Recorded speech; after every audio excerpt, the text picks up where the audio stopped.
was a senior now, but although I am 3 years older than she is, I was just a lowly junior.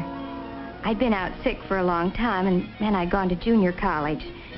This real campus seemed wonderful to me, and it was such fun being with Eve again. Naturally, she had to show me around and try to bring me up to date.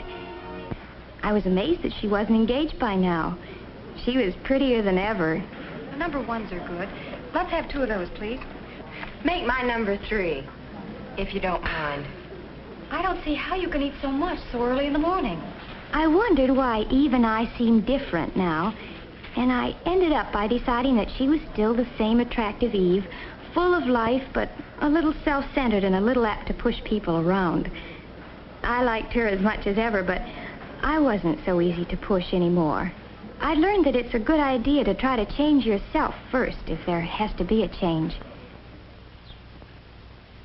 Changing somebody else is practically impossible. Yet I must admit I was curious to know all about Eve. Take Alex, for instance, she said. I was down at Riley's one afternoon with the gang.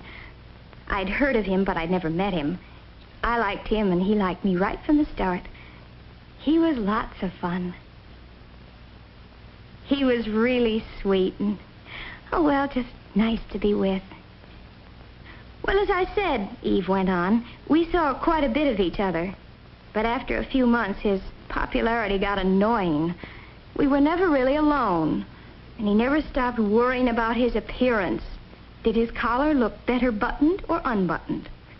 But if there was a new girl in the place, he was all eyes and smiles.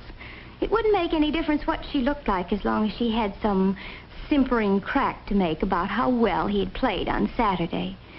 And finally, I had more than I could stand, and I told him exactly what I thought of him. He didn't take it as well as he took compliments. Said I didn't appreciate the importance of his career. Career, indeed. Who ever heard of a wolf with a career? And then there was Arthur. Arthur was different. Awfully nice, but awfully different.